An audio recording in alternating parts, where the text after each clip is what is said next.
벌써 5월 첫 주일이 되었습니다. 정말 빠르게 지나갑니다. 그런데 캘리포니아에서도 이렇게 5월에 비가 오고 날씨가 서늘한 걸 경험하는 건 쉬운 건 아닌 것 같아요. 정말 좋긴 좋은데 혹시 이것 때문에 다른 지역들이 이상 이후로 어려운 일을 겪게 되지 않을까 걱정이 됩니다. 완벽한 창조를 이루신 하나님의 이 퍼펙트 월드가 인간들의 죄와 욕심으로 망가지고 위기를 맞이하고 있는 시기입니다. 시간, 공간, 그리고 물질이라고 하는 세 가지의 창조의 원리, 세 가지 모두가 오염되고 있는 이런 인간들의 모습들, 그리고 이제는 선악과를 마음대로 따먹고 세상을 내 맘대로 다스리겠다고 하는 극단의 모습으로 치닫는 것 같은 분위기를 살아가는 우리들의 모습입니다. 바로 그 세상을 향한 파괴와 오염의 시작이 오늘 본문에 나오는 가인과 아벨의 이야기로 시작이 되고 있죠. 지난주에도 확인한 부분이지만 사실 창세기 내용을 역사적으로 꼭 이렇게 되었다라는 사실, 또 과학적으로 증명하는 것, 이런 것들은 오히려 성경이 기록하는 원래의 뜻을 보지 못하게 만들고 다른 것에 집착하게 만든다는 것을 만들 수 있다는 것을 미리 말씀을 드리고 시작합니다. 왜냐하면 성경을 문자대로만 읽는다면 제일 이해가 안 되는 부분이 오늘 이 가인과 아벨의 이야기예요. 지금 지구의 인구가 몇 명입니까? 오늘 성경에 보면 지구 총 인구가 4명이죠. 아담과 하와, 가인과 아벨이죠. 그런데 아벨이 죽죠. 그럼 지구 인구의 25%가 사라지는 겁니다. 그래서 가족이 온 세상의 인구가 3명이 됐는데 가인은 이 상황에서 다른 사람에게 죽는 것을 걱정하고 바로 뒤에 이어서 가인이 아내가 여자가 하와밖에 없는데 아내와 결혼을 해요. 그리고 아내와 결혼을 해서 아이를 낳는 내용들이 나옵니다.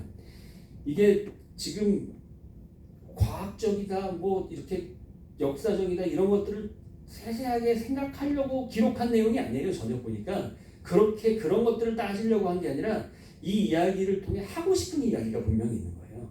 하나님의 입장을 우리 사람들에게 전달하고 싶은 내용이 이 내용 안에 분명히 있다는 겁니다. 아담이 900살 정도를 살았으니까 뭐 약간 보수적인 사람들은 그동안 자식들을 많이 낳아서 자식들이 여기저기 흩어져서 살다가 서로 못 보던 남매끼리 눈이 맞아서 나중에 가인이 결혼하게 되고 뭐 이런 식으로까지 표현을 하는데 사실 문자 그대로 이해되기에는 쉽지 않은 내용으로 가득합니다. 창세기의 내용은 그 내용이 이야기가 되는지 안 되는지에 대한 관심이 별로 없습니다. 우리 하나님이 어떤 분이신지를 이야기하고 싶어 합니다. 그래서 그게 핵심이기 때문에 오늘 본문에 대한 해석에 대해서 3가지 입장이 있어요. 여러 가지 사람들이 이걸 가지고 해석하는 방법이 있는데 그 3가지 중에 첫 번째 해석입니다. 드려진 제물이 달랐다라고 하는 거죠. 잘 알고 있는 대로 아벨은 뭘로 제사를 드렸죠?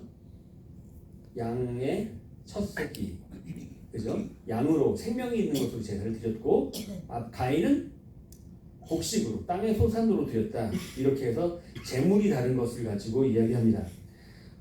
그래서 많은 예전에 여러분들이 들었던 말씀 보면 가인은 평범한 땅의 소산을 드렸는데 가인의 제물은 안 받으셨죠. 그리고 아벨은 첫 새끼, 첫 소산을 드렸기 때문에 그래서 이 말씀에 따라서 아이들이 나중에 장성해서 일을 시작하면 첫 월급을 타오면 옛날에 우리 부모님께 빨간 내복 사드리는 그런 얘기 했잖아요.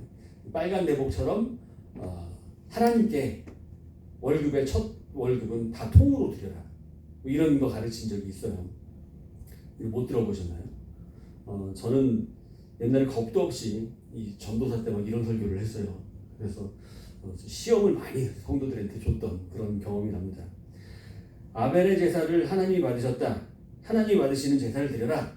첫 소산 양의 첫 새끼를 온전히 드렸기 때문에 너희들도 드려라. 사실 간증거리도 그렇게 해서 그렇게 드려진 사람들이 그 이후에 더 잘되고 더 복받는 것들을 많이 봐왔고 간증거리들이 분명히 있어요.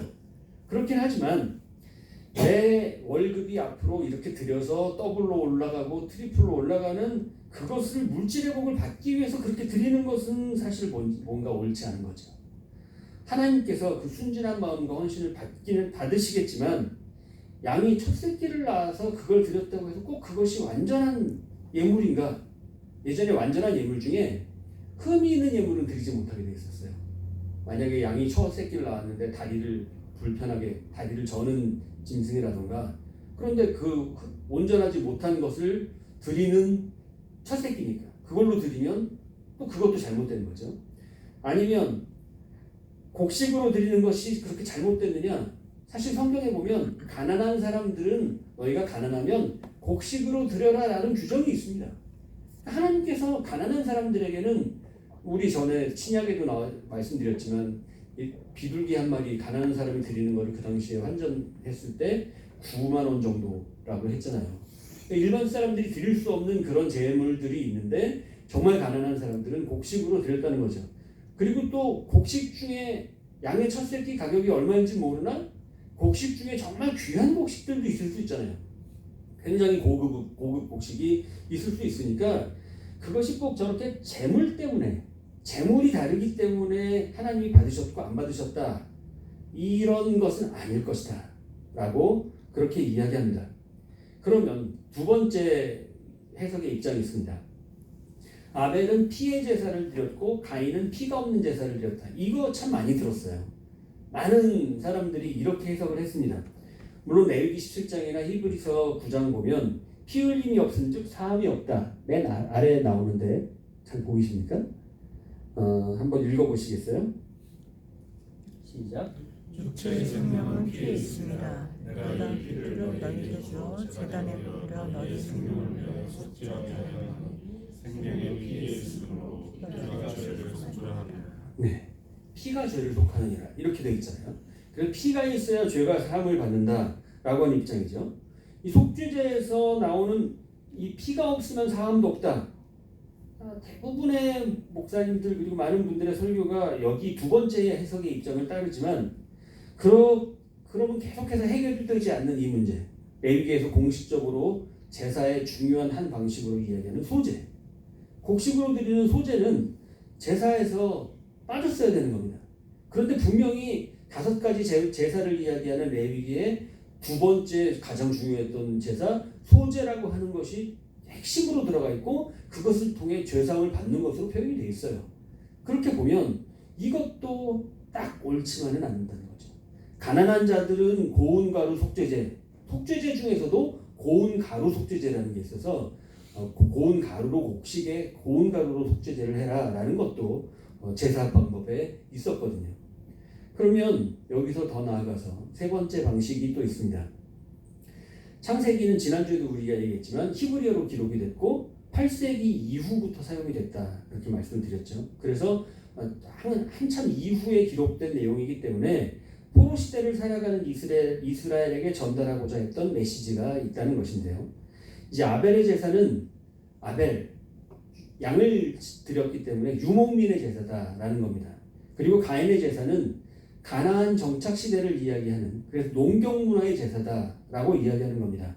그러니까 과거에 광야에서 떠돌면서 하나님 없이는 한 시간도 버틸 수 없는 전적으로 하나님만 의지하고 살아갈 수밖에 없었던 유목민 시대, 그 시대의 제사는 하나님이 기뻐 받으시는 것이고 너희들이 가나안 정착 이후에 그냥 정착해서 농사를 지으면서 풍요와 번성을 바라면서 하나님에게 항상 더 달라 내놓아라는 식의 축복만 강구했던 그런 제사들은 그런 농경 문화의 제사는 받지 않으셨다라고 하는 거. 이 가인의 농경 문화가 그리고 후에 유목민의 유목 문화의 모든 것을 잡아먹어 버렸다. 이 가인이 아벨을 죽이는 내용도 그렇게 이야기하면서 설명을 합니다. 한편으로 생각해 보면 굉장히 신빙성도 있고 타당성이 있어요. 그런데 물론 이 이야기는 창세기 기록 시기를 전체적으로 포로 시대 이후로 봐야 된다라고 하는 전제가 있는 거죠. 그렇다고 하면 100% 동의하기도 또 좀 어렵습니다. 그래서 많은 학자들이 이야기할 때 이 창세기 자체 내용만으로는 사실 정확히 뭐라고 얘기할 수 없다는 거예요. 그리고 무엇 하나 확실한 게 없기 때문에 정확하게 표현하지 않는 것이 더 옳다. 문제는 왜 이 본문을 읽을 때 자꾸 제사에 집중하냐라는 겁니다. 이 본문은 제사와 상관이 없는 본문이라는 거예요. 우리는 자꾸 이 본문을 읽으면서 아벨의 제사는 받으셨어. 그러니까 우리는 아벨의 제사로 드려야지. 가인의 제사는 안 받으셨어. 가인의 제사처럼 드리면 안 돼. 여기에 굉장히 모든 포인트가 맞춰져 있어요. 그런데 이 이야기를 보면 하나님이 가인의 제사는 안 받으셨고 아벨의 제사는 받으셨다. 그 외에 없지. 그냥 받으셨고 안 받으신 것이 그 외에 다른 게 없다는 거예요. 그러면 제사를 받고 안 받으시고 이건 하나님 거라는 거죠. 만약에 지금 가인의 건 안 받으셨고 아벨의 건 받으셨어요. 내일은 가인 거 받으시고 아벨 거 안 받으실 수 있죠. 하나님의 보시기에 그 사람의 모습 가운데서 제사를 드리는 것들 가운데서 하나님이 받으실 만하니까 받으시는 거고 못 받을 것 같으니까 못 받는 거잖아요. 이거는 우리가 생각하고 말고가 없어요. 그냥 하나님 마음이에요. 그런데 아벨의 제사 받으셨고 가인의 제사를 안 받으셨다. 그러면 아벨의 제사는 받으셨으니 아벨의 삶에는 하나님이 동행하시고 역사하셨고 가인의 삶에는 외면하시고 관계를 끊으셨느냐? 그런가요? 하나님이 아벨의 다른 제사를 드려서 동행하셨는데 가인에게 맞아 죽습니다. 아벨이 다른 제사를 드렸으면 하나님이 가인같이 악한 사람이 공격할 때 지켜주셔야죠. 막아주셔야죠. 근데 아벨은 그냥 죽임 당했어요. 그리고 가인에게 그냥 바로 하나님이 야단치시고 벌을 내리셔서 혼을 내셨느냐 하면 그런 게 아니라 그 모든 것을 아시면서 하나님은 가인에게 오셔서 굉장히 친밀하게 물어보세요. 꼭 전지전능하신 창조주의 모습이 아니라 친근한 옆집 아저씨 같은 모습으로 오셔서 그냥 이야기하시는 거예요. 너 얼굴 표정이 왜 그래? 네 동생 아벨은 어디 있어? 뭐 그냥 그런 식입니다. 뭐 잘못됐냐? 너 왜 화를 내고 있어? 그렇게 화내지 마라. 죄가 너를 삼키려고 기다린다. 네가 선을 행하면 겁날 게 뭐냐? 이렇게 말씀해 주십니다. 이 본문을 다룰 때 보면 늘 모든 이야기의 초점, 주인공은 아벨이었던 것 같아요. 그동안. 아벨처럼 제사를 드려라. 아벨이 핵심이었던 것 같은데 4장 읽어보세요. 아벨 이름 몇 번이나 나오나. 그리고 몇 글자나 아벨에 대한 관련된 내용이 나오는지 한번 보세요. 아벨은 사실 하나님의 입장에서 아벨은 별 관심의 주인공이 아니에요. 이 성경 본문의 모든 내용 거의 대부분은 가인을 주인공 삼아서 이야기하고 있어요. 가인과의 하나님과의 관계를 가지고 지금 하나님은 얘기하고 싶은 것이지 아벨의 이야기는 마치 좀 지난주에도 얘기했지만 탕자의 비유? 거기에 보면 첫째 아들 있잖아요. 완벽하게 아버지 뜻을 지키고 아버지의 뜻을 따라서 살다가 동생이 오니까 좀 불만도 가지고 이랬던 말 잘 듣는 첫째 아들과 같이 둘째 아들보다 첫째 아들이 훨씬 낫잖아요. 훨씬 더 착하고 하나님 뜻 잘 받들었는데 마치 첫째 아들은 별거 아닌 것 같고 둘째 아들이 주인공같이 삼는 것처럼 오늘 이 가인과 아벨의 이야기도 아벨이 첫째 아들처럼 그렇게 잘 지킨 사람이었지만 핵심 포인트는 지금 이 잘 지키는 사람에 있지 않아요. 오히려 가인처럼 말도 징그럽게 안 듣고 동생이나 죽이고 하나님께 핑계 돌리고 버릇없는 이 못된 인간, 사람답지 못한 인간, 동생 죽이고도 뻔뻔하게 하나님 앞에 대드는 그런 인간, 꼭 우리와 닮은 사람. 여러분들은 가인 쪽을 더 닮으셨나요? 아벨 쪽을 더 닮으셨나요?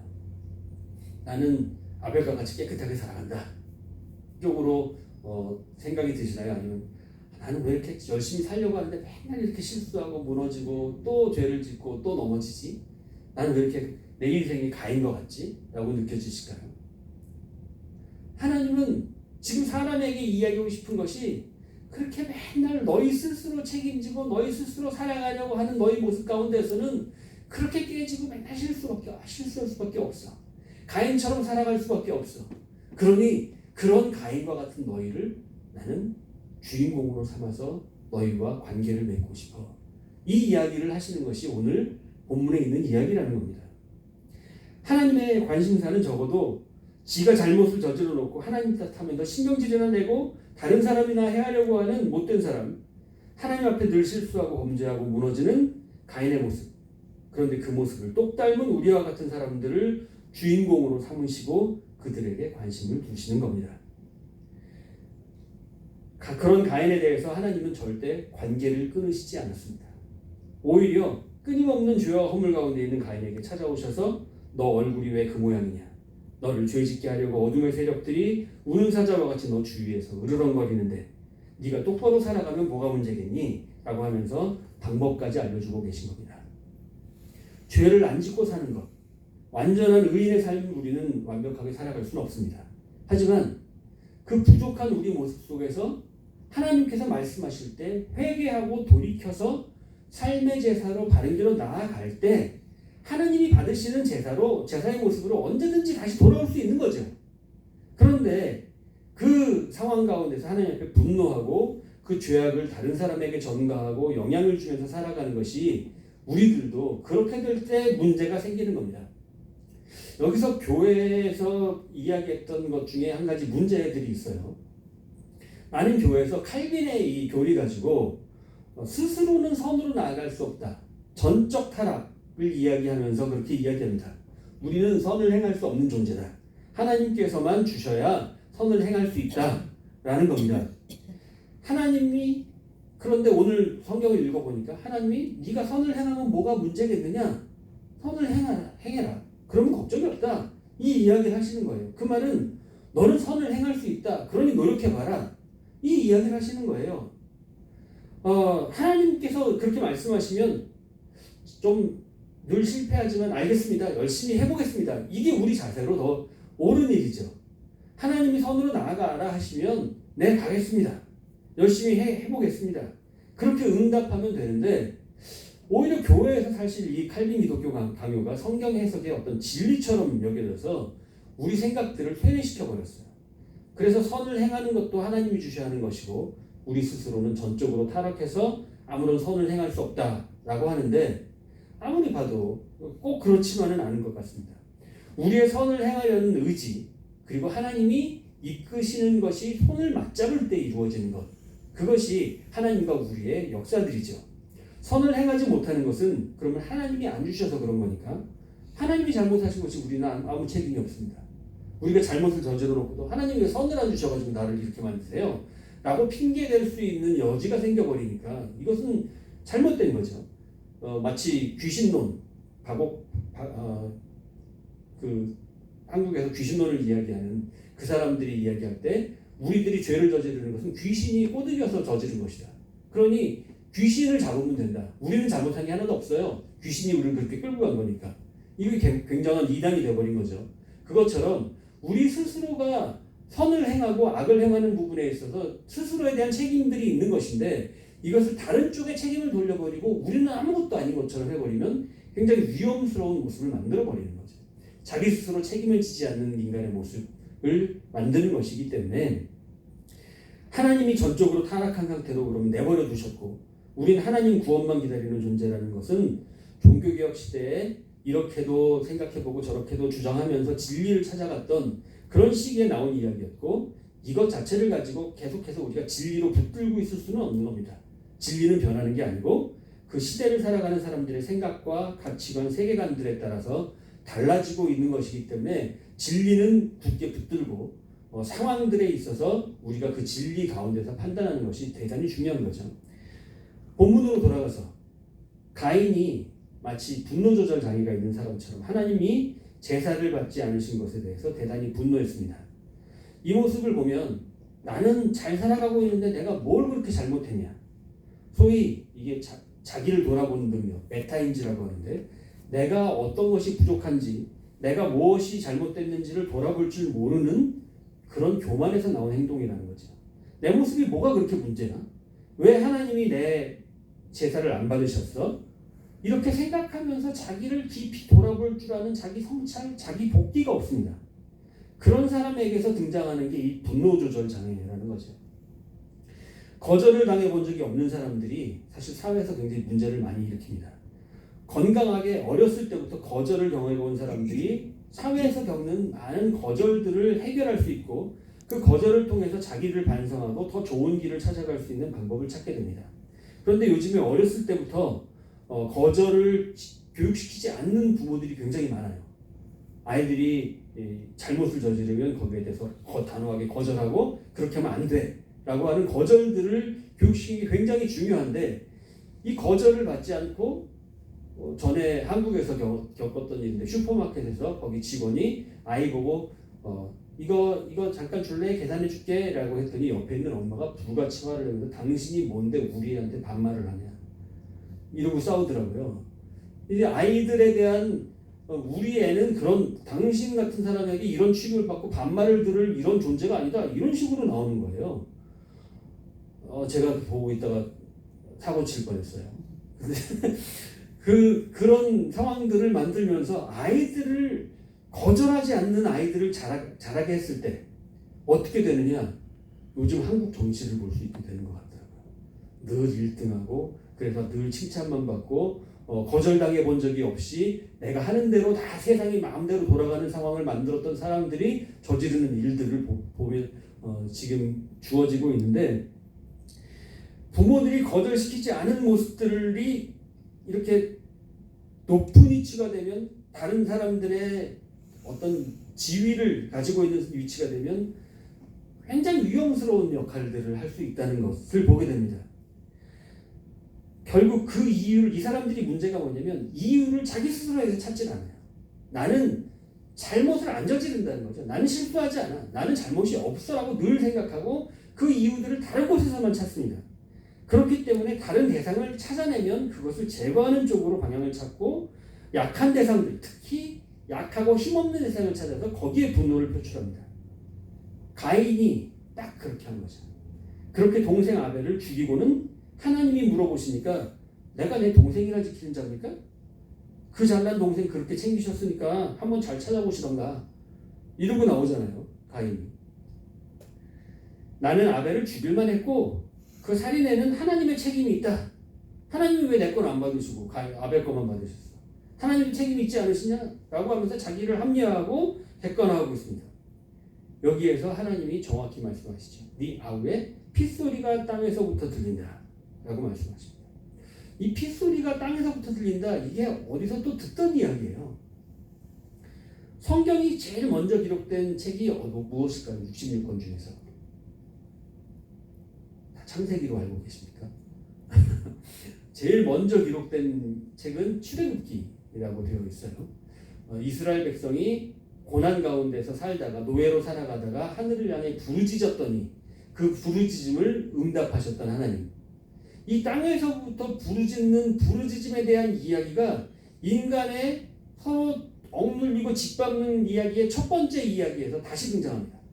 땅에서 부르짖는다. 핏소리가 땅에서부터 부르짖고 있다. 이것이 성경의 시작이고 바로 중복되어서 이렇게 중요한 시기에 등장하고 있습니다. 인간의 역사를 다루면서 죄악을 이야기할 때 아우의 피가 땅에서부터 부르짖는다라는 내용은 출애굽기에 나오는 내용과 매우 흡사합니다. 반복적으로 중요한 이야기를 강조하시면서 하나님께서 이것에 대해 하시고 싶으신 말씀이 있는 거죠. 너희 가인과 같은 그리고 애굽과 같은 그리고 힘이 있다고 하는 그런 사람들 어느 누구도 힘이 있다고 내가 기득권을 쥐고 있다고 누구를 짓밟을 수 있다거나 탄압하고 혐오하고 미워할 수 있는 게 아니다 라는 말씀입니다. 연약한 사람들 늘 짓밟히고 억눌리고 고통받는 사람들의 부르짖음을 들으는 하나님의 모습이 바로 인간의 악한 모습 처음에서부터 그대로 드러나고 있습니다. 여기에 자기 잘못에 대한 정곡을 찔리고 나서 가인은 어쩔 줄 몰라서 자기가 책임지지 못하니까 자기를 돌아보지 않다가 자기 모습을 알게 되고 나니 이게 현타가 온 거죠. 익숙하지 않으니까.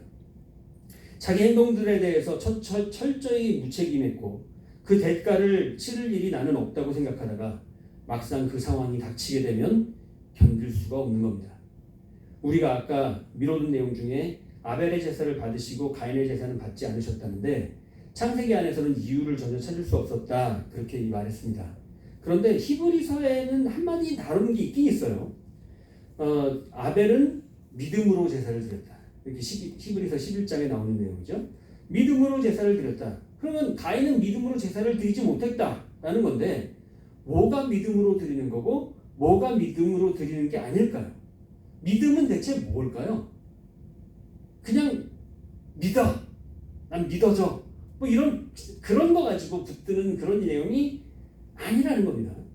여기서 창세기에서 나오는 4장 4절 5절 드리지 못했다라는 건데 한번 읽어보죠. 시작.